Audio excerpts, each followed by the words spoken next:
De regreso en el Café de la Mañana. Muchas gracias por continuar en sintonía de Radio Universidad y es momento de pasar a nuestros lunes de análisis con el doctor Marco Güereca. ¿Cómo está, Linda, doctor? un Qué placer gusto. de acompañarte. Y tomando Gracias. temas, a ver si son ahorita como que no solo que estén en boga, sino ahorita estamos a unos días ya también del grito de independencia. Y Ujú. ese grito de independencia también tiene historia, tiene mitos y anécdotas. Entonces, a ver, vamos a hablar de ese evento tan importante y trascendental para todos, que no solo no es un grito o un acto protocolario. Yo creo que es un grito que reafirma la unidad de todos los mexicanos, el orgullo, el compromiso con los ideales de libertad, igualdad, que queremos todos y todas las mexicanas y mexicanos. Entonces, vamos a hablar, pensamos. Claro, claro que sí. Bueno, primeramente, si ese, ¿por qué? Si el grito de Dolores se da en la madrugada del 16 de septiembre de 1810, ¿por qué el evento es un evento nocturno a En las el 11 de la 15. noche del 15? ¿Y por qué no hay una, como diríamos, regulación de lo que tienen que decir o quién dicen los que están ejerciendo el poder legislativo, el poder ejecutivo a pronunciar ese discurso?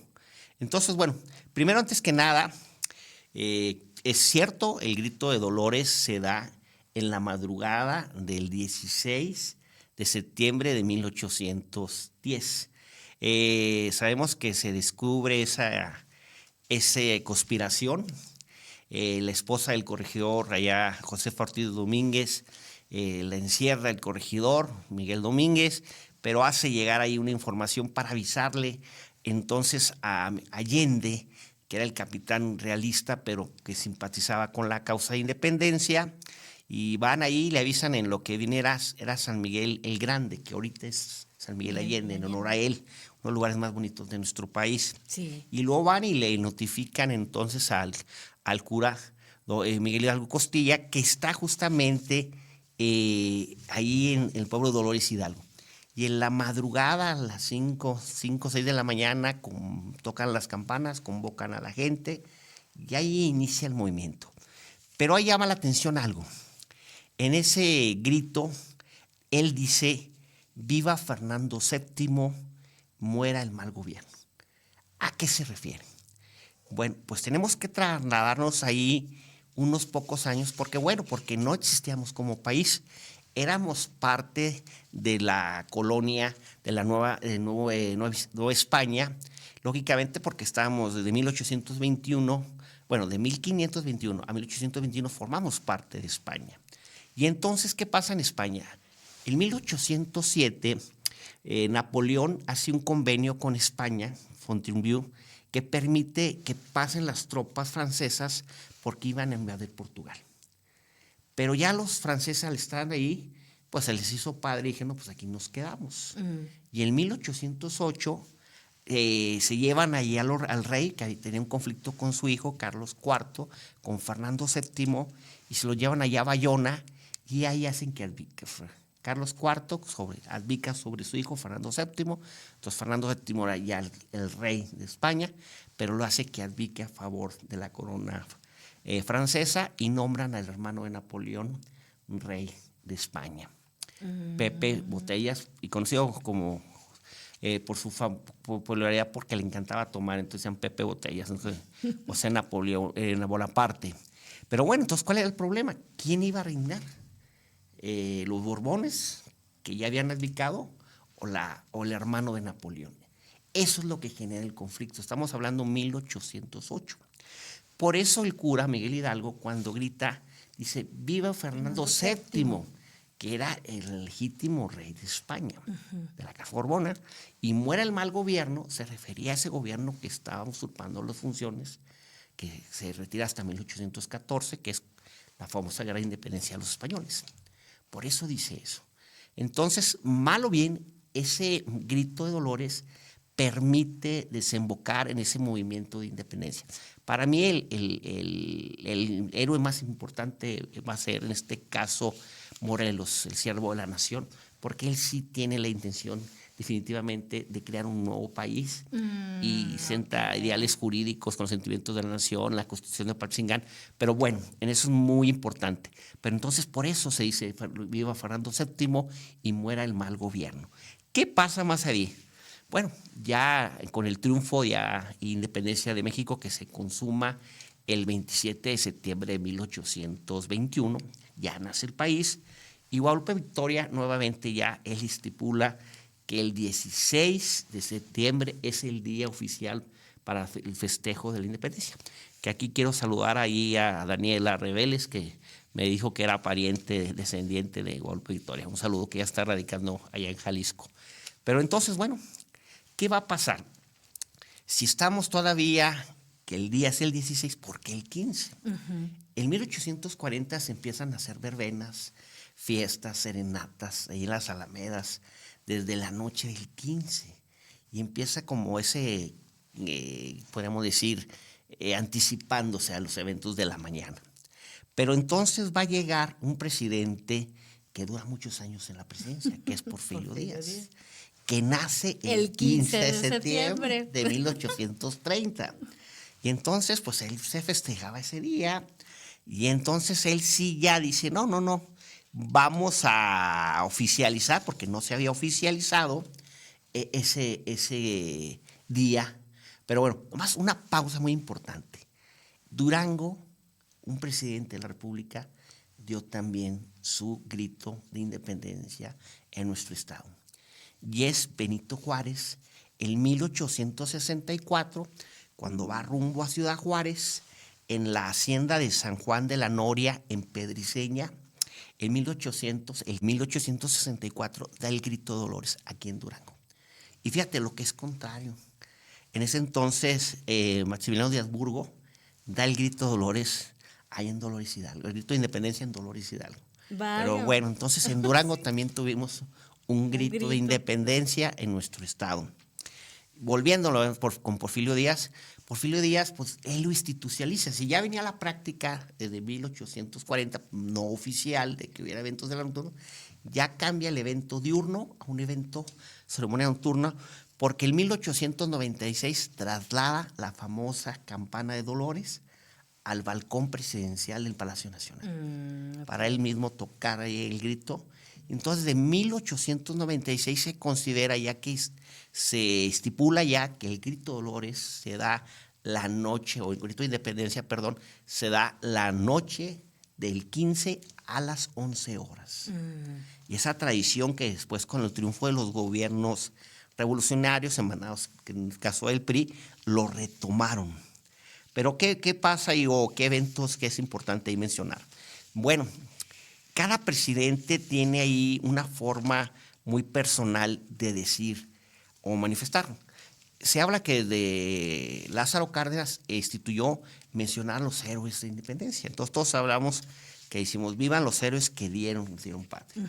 Entonces López Mateos, lógicamente todo el mundo menciona pues a Hidalgo, lógicamente, a Morelos, en este caso a José Ortiz de Domínguez, a Allende, Aldama, eran así como que los básicos, y al terminar 3 Viva México.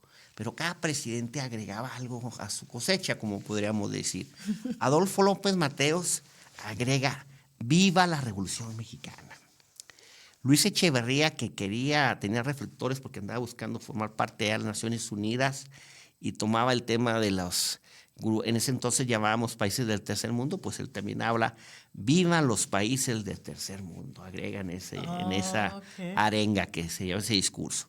José López Portillo habla mucho también, que está muy en tema la autodeterminación de los pueblos, entonces él vea, viva la autodeterminación de los pueblos, también incluye a Benito Juárez y dice algo que también me llama mucho la atención, México ha vivido, México vive y México vivirá. Entonces también hay López Portillo, que ya hablamos, que fue el que dio el informe más emotivo, ahí también todo.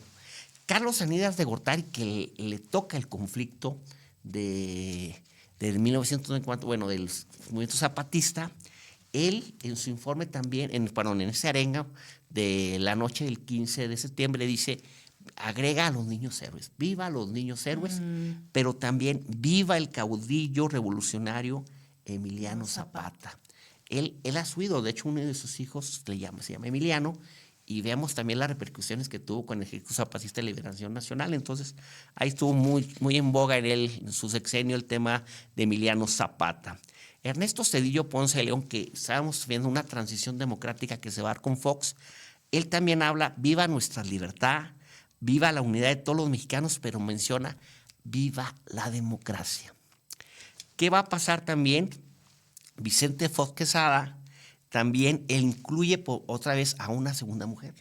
Entonces teníamos a José Ortiz de Domínguez, que es importantísimo, porque sin José Ortiz de Domínguez no ha habido, no comunican, no hay un adelanto. Una rebelión. Sí, porque estaba contemplado ese movimiento, estaba el 1 de octubre, pero en San Juan de Lagos, ahí en Jalisco, y tuvieron que adelantar hasta esa famosa mañana del 16 de septiembre de 1810, perdón.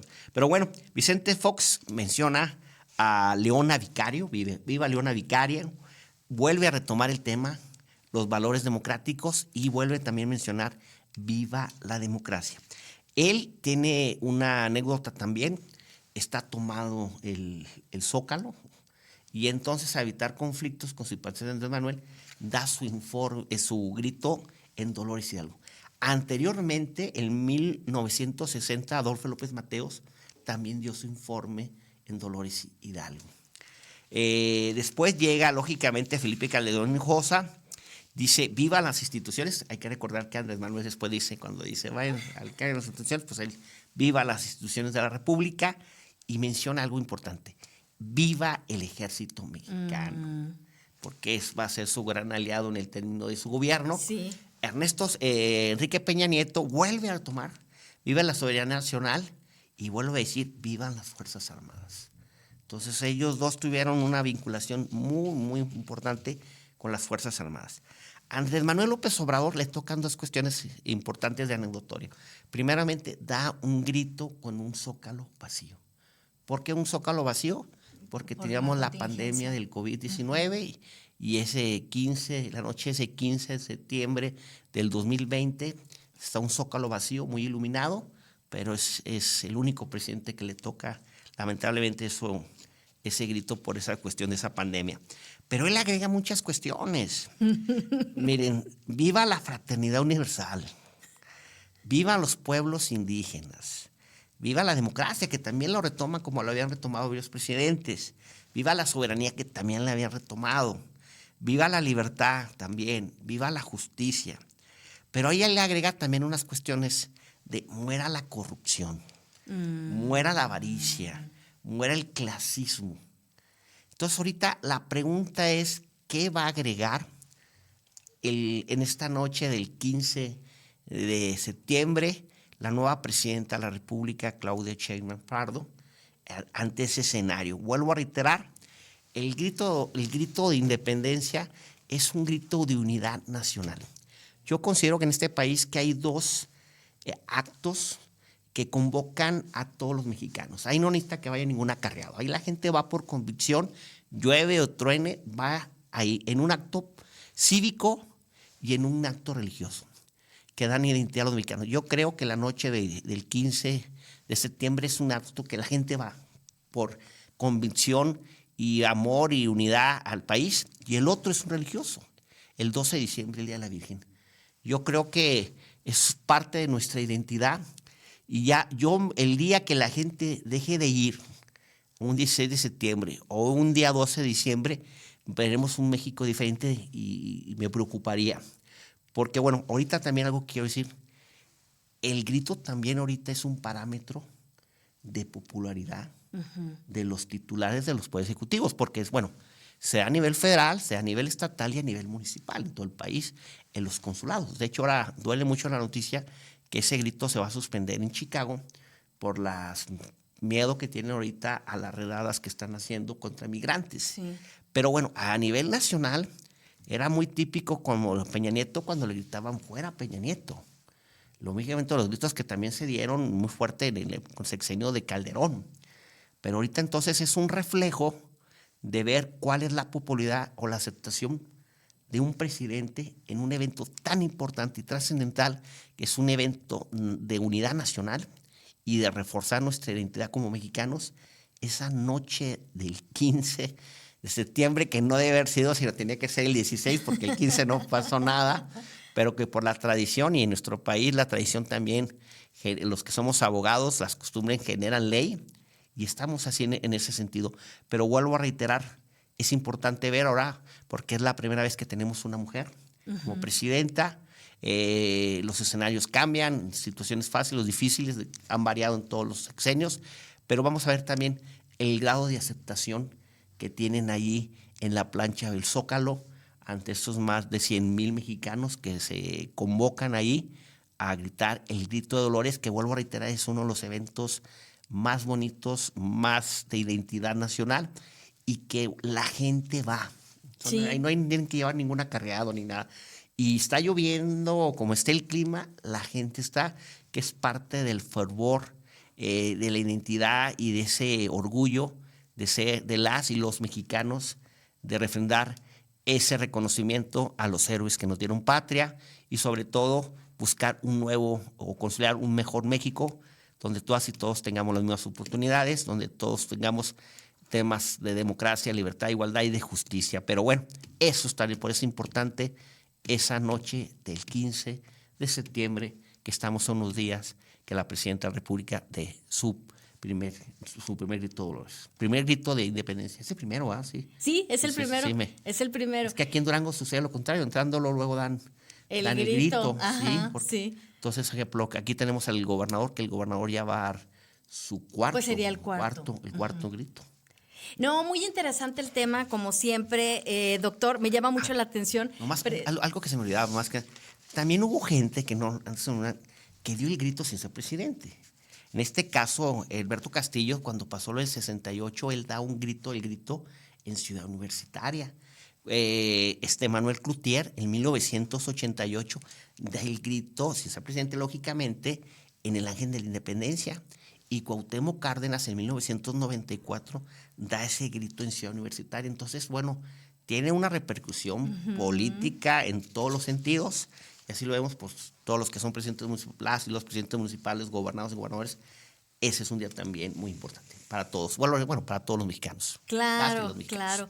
Sí, pues Claudia Sheinbaum, decían las estadísticas ahora con motivo de su primer informe de gobierno, que tiene mayor aprobación que incluso Andrés Manuel López Obrador en su primer año de gobierno, 78% me parece de aprobación. Muy bien. Y seguramente pues el grito será también incluir vivan las mujeres, viva la soberanía nacional, pero tendremos que estar pendientes el próximo 15 de septiembre. Qué interesante, por eso es importante ahorita dar esa información, porque a veces nos permite decir, bueno, ahora sí vamos a ver qué va a decir, qué va a mencionar, a quién no, quién sí, a quién no menciona, o cuáles son los temas, porque también mencionan sus temas torales de su administración. Entonces, pues, por ejemplo, Salinas de Gortari toma Emiliano Zapata por el conflicto que tiene ahí en Chiapas, como decía López Portillo, pues porque andaba la autodeterminación de los pueblos, Echeverría, que se preocupaba porque tenían un cargo público en Naciones Unidas en esos países del tercer mundo,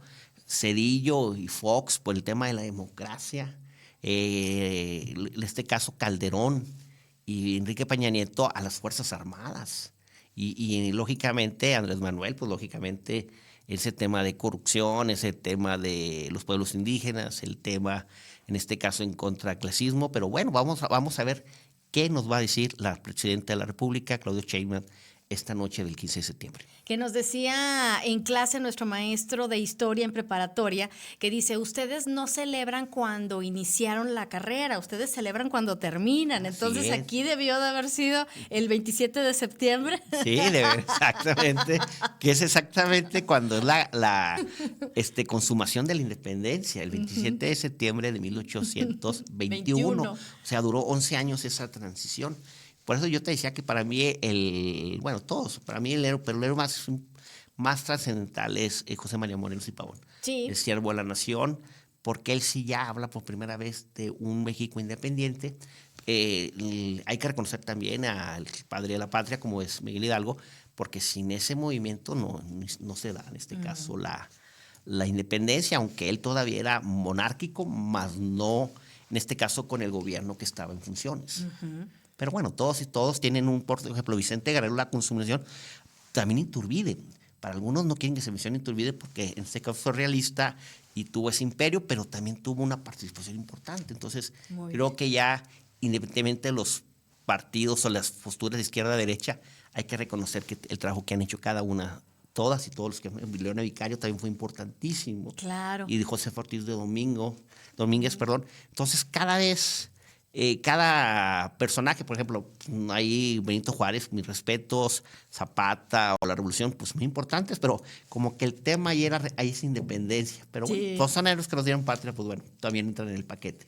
Importante tocar estos temas a una semana precisamente de la ceremonia del grito. Muchas gracias como siempre, doctor Marco Huereca. Linda, un placer. Saludos a todas las personas que nos están escuchando aquí en la radio y a los que nos ven a través de las redes sociales aquí de Radio UGED. Nosotros hacemos una pausa, es breve, regresamos enseguida. El café de la mañana.